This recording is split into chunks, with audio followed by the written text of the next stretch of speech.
What was that? Turn your lights off.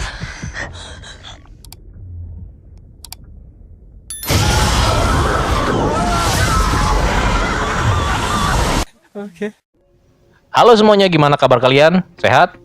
Nah, seperti biasa, kali ini gue mau menceritakan sebuah film yang cukup menegangkan, yaitu Underwater. Underwater adalah film yang bertema science fiction horror dan dirilis pada tanggal 10 Januari tahun 2020 di Amerika Serikat. Underwater sendiri menceritakan tentang suatu kejadian di pusat pengeboran bawah laut, di mana stasiun pengeboran tersebut tiba-tiba mendadak hancur. Nah, di sana para kru kemudian mulai menyadari bahwa ada sesuatu yang menakutkan di dasar laut. Tapi sebelum masuk ke alur ceritanya, gue ingetin dulu ke kalian. Karena ini film bisa dibilang masih anget-angetnya, jadi gue saranin buat kalian yang belum menonton filmnya, silakan kalian tonton filmnya secara utuh. Karena isi video ini berisi full spoiler. Oke, kalau udah siap, kita gas cuy.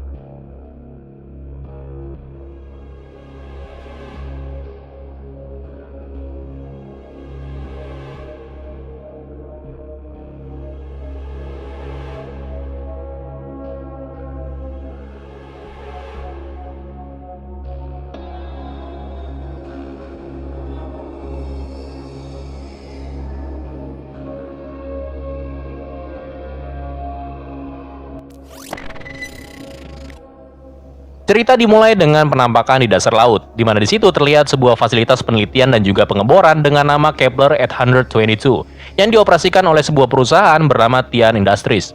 Dan pengeboran itu dilakukan di tempat terdalam di muka bumi, yaitu Palung Mariana. Di salah satu area stasiun itu tampak seorang kru yang bernama Nora. Nora ini adalah seorang mechanical engineer, dan dia sudah bekerja di tempat ini selama berbulan-bulan. Di sini Nora terlihat sedang bersih-bersih gitu cuy di sebuah toilet. Dan ketika dia keluar dari toilet, dia merasakan ada sesuatu yang aneh ketika tetesan air terjatuh tepat ke arahnya. Dan tiba-tiba terjadilah ledakan yang menghancurkan hampir seluruh area di tempat itu.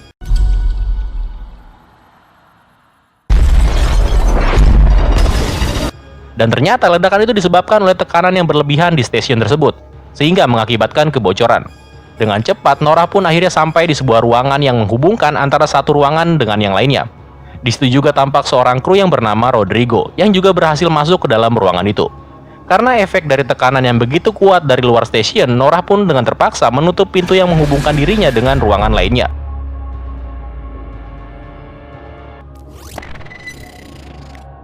Akibat dari kehancuran tadi menyebabkan hampir seluruh fasilitas di tempat itu mengalami kerusakan, termasuk juga alat komunikasi yang menghubungkan stasiun tempat mereka berada dengan pusat kendali yang berada di permukaan laut. Karena itu, Nora dan Rodrigo pun memutuskan untuk menuju ke ruang evakuasi. Di tengah jalan, mereka bertemu dengan seorang kru yang bernama Paul yang terlihat masih selamat. Mereka bertiga pun melanjutkan perjalanan mereka menuju ruang evakuasi. Namun, setelah sampai, mereka mengetahui kalau semua kapsul penyelamat terlihat sudah digunakan. Dan di ruangan itu juga ada kapten mereka yang bernama Lucien, yang juga selamat. Ternyata si kapten ini pas kejadian tadi berhasil menyelamatkan sekitar 22 orang, menggunakan semua kapsul penyelamat yang ada. Sementara dia memutuskan untuk tetap tinggal di situ, sebelum akhirnya Nora dan yang lainnya datang ke tempat itu. Mereka pun bergegas menuju ruang kendali, di mana di sana masih ada dua orang yang selamat, yaitu Emily dan juga Smith. Akibat dari kerusakan tadi juga menyebabkan Kepler Core atau pusat inti yang menggerakkan semua sistem di stasiun Kepler menjadi tidak stabil. Dan dalam waktu 30 menit, stasiun tempat mereka berada akan segera meledak. Karena itu, si Kapten memutuskan untuk segera pergi ke stasiun Roebuck. Roebuck ini adalah salah satu dari beberapa stasiun yang ada di fasilitas itu.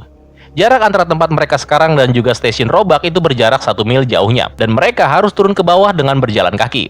Sebelum mereka melakukan hal tersebut, tiba-tiba Smith memberitahu mereka tentang suara rekaman dari lokasi pengeboran sesaat sebelum gempa mengguncang fasilitas mereka.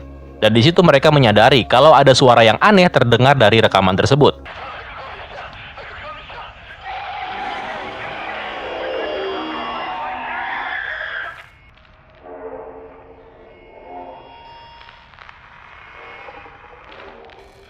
Ketika mereka mempersiapkan semua peralatan mereka, tiba-tiba Rodrigo mengetahui kalau salah satu dari helm yang merupakan bagian dari pakaian pengaman mereka ternyata retak cuy. Di sini Rodrigo memilih untuk diam dan gak memberitahu yang lainnya. Nah, saat mereka semua mencoba turun ke dasar laut, kejadian mengerikan pun terjadi.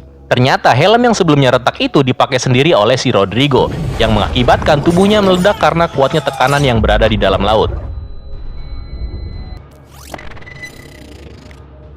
Singkat cerita, para kru yang selamat kemudian melanjutkan perjalanan mereka menuju ke dasar laut. Di tengah jalan, mereka melihat sensor tanda mara bahaya dari salah satu kapsul penyelamat tepat di bawah mereka. Kapten pun mengutus Smith dan juga Paul untuk menyelidiki. Sesampainya di lokasi, mereka menemukan mayat di reruntuhan fasilitas. Dan tiba-tiba dari dalam mayat tersebut, seekor makhluk muncul dan langsung menyerang mereka. Akan tetapi, Smith dapat membunuh makhluk itu dan berhasil membawanya. Saat makhluk itu diperiksa oleh Emily, dia mengatakan bahwa makhluk itu merupakan spesies yang belum ditemukan. Dan tiba-tiba seluruh sistem yang ada di dalam lift tempat mereka berada seketika itu juga menjadi mati. Suasana pun menjadi mencekam ketika muncul suara-suara aneh di sekitar mereka. Dan benar aja, sesuatu pun terlihat muncul tepat di atas lift mereka.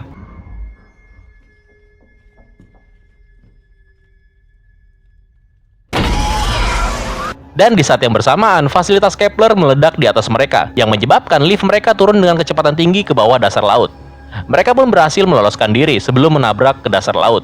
Setelah berada di dasar, mereka pun bergegas menuju ke arah sebuah terowongan penghubung, di mana mereka hampir aja terkubur oleh puing-puing yang berterbangan di atas mereka. Dalam kejadian itu, Smith pun harus terluka, dan pakaiannya juga harus rusak akibat bocornya penyaring oksigen. Mereka pun melanjutkan perjalanan menuju Midpoint Station. Di tengah jalan, langkah mereka pun harus terhenti ketika jalan yang dilalui mereka harus tertutup oleh puing-puing. Karena itu, mereka memutuskan untuk menyelam supaya bisa melanjutkan perjalanan mereka. Tapi sial bagi si Paul yang secara tiba-tiba diserang oleh makhluk yang tidak dikenal, di mana dia diseret ke bawah air dan dibunuh. Mereka pun tiba di Midway Station, dan ketika sedang beristirahat, Smith melihat pemandangan yang aneh. Yaitu alat pengebor yang seharusnya mempunyai bobot ribuan ton terlihat terkoyak dengan mudah. Mereka pun kemudian melanjutkan perjalanan. Karena alat penyaring oksigennya si Smith sebelumnya udah rusak, Kapten, Nora, dan juga Emily memutuskan untuk tetap membawa Smith bersama dengan mereka. Keempatnya kemudian berangkat melintasi dasar laut. Tetapi di tengah jalan, seekor makhluk humanoid muncul dan langsung menyeret Smith ke dalam goa.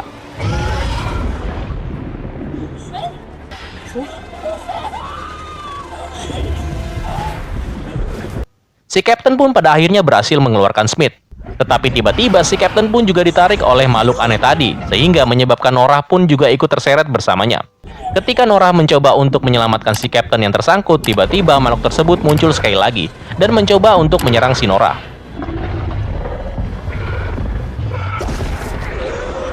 Tapi dengan cepat si Kapten muncul dan menusukkan sebilah pisau ke arah makhluk itu. Sehingga makhluk itu pun dengan cepat membawa si Kapten dan juga Nora terjun dengan kecepatan tinggi menuju ke dasar laut yang lebih dalam. Karena nggak mau mereka mati karena tekanan yang berada di dalam air, si Kapten pun akhirnya mengorbankan dirinya untuk menyelamatkan Nora.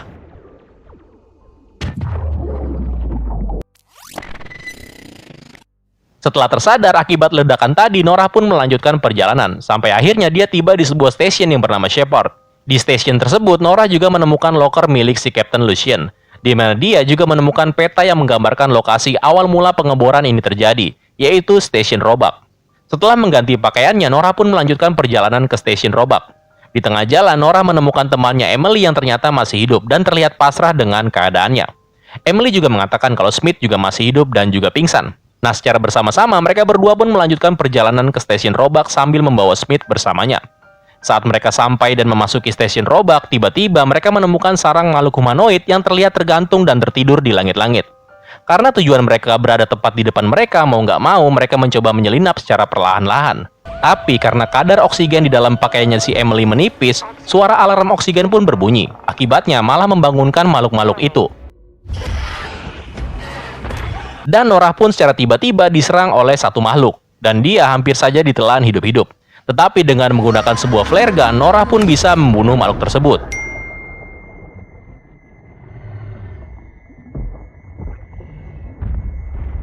Hal itu kemudian menyebabkan bangkitnya makhluk-makhluk yang tadi lagi pada tidur. Saat Nora mencoba menembakkan flare gun-nya sekali lagi, tiba-tiba muncullah seekor makhluk raksasa dengan ukuran yang sangat besar.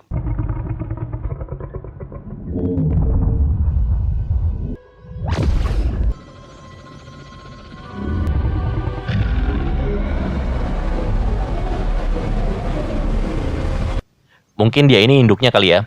By the way, buat yang belum tahu, makhluk ini bernama Cthulhu. Dan hal itu dikonfirmasi langsung oleh sang sutradara. Ternyata makhluk inilah yang udah menghancurkan semua fasilitas pengeboran yang ada di sana. Akibat dari pengeboran yang dilakukan oleh Tian Industries, di mana mereka udah membangunkan salah satu makhluk purba yang udah dianggap sebagai dewa. Oke, lanjut ya. Nah, Nora yang ketakutan kemudian langsung berlari dan masuk ke dalam stasiun Roebuck. Tapi dia pun harus terluka ketika monster raksasa itu mencoba menyerangnya. Tapi Emily dengan cepat berhasil menyelamatkan Nora masuk ke dalam stasiun Roebuck. Setelah itu, Nora, Emily, dan juga Smith langsung bergegas menuju ruang evakuasi.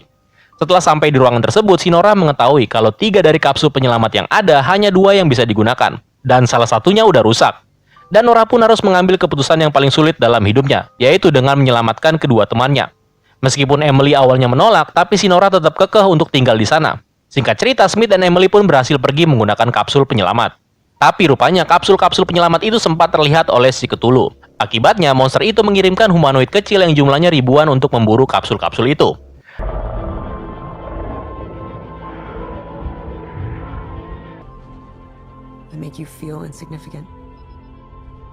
Nora yang mengetahui hal itu kemudian mengaktifkan inti nuklir yang ada di dalam stasiun Roebuck. Dan sebuah ledakan besar pun terjadi.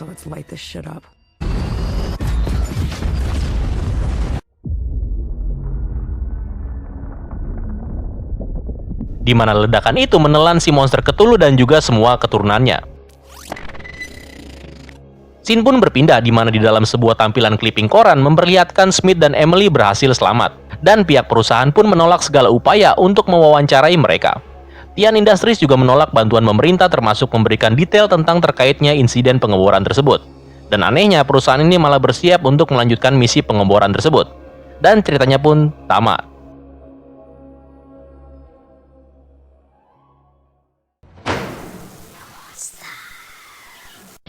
Well, ketika gua membuat alur cerita ini pada awalnya sih biasa-biasa aja. Tapi setelah gua tahu kalau monster raksasa itu bernama Cthulhu, gua pun menjadi tertarik. Dan nama itu kayak nggak asing di telinga gua dan mungkin kalian-kalian penggemar cerita-cerita monster dan juga makhluk-makhluk mitologi. Dan memang benar, sang sutradara pun mengkonfirmasi bahwa si Cthulhu adalah monster yang sama yang diciptakan oleh penulis yang bernama H.P. Lovecraft di era 1920-an. Cthulhu adalah legenda horor yang menjadi ancaman bagi seluruh umat manusia. Baik dalam cerita pendek aslinya yang berjudul The Call of Cthulhu, maupun di film Underwater sendiri. Baik film maupun di buku, keduanya sama-sama mengawali kemunculan monster itu dengan gempa bumi. Cthulhu adalah The Great Old One, makhluk prasejarah yang sedang tertidur. Nah, di dalam bukunya menceritakan sebuah sekte rahasia mencoba membangunkannya dengan menggunakan nyanyian. Sedangkan di film Underwater sendiri, Cthulhu ditemukan secara tidak sengaja berkat keserakahan sebuah perusahaan. Dan yang terakhir, kalau gue boleh kasih nilai, film ini gue kasih nilai 7 dari 10. So, terima kasih udah menonton video ini sampai habis. Semoga kalian terhibur ya. Gua admin satu pamit, tetap sehat, tetap tersenyum, dan sampai jumpa di video selanjutnya. Bye-bye.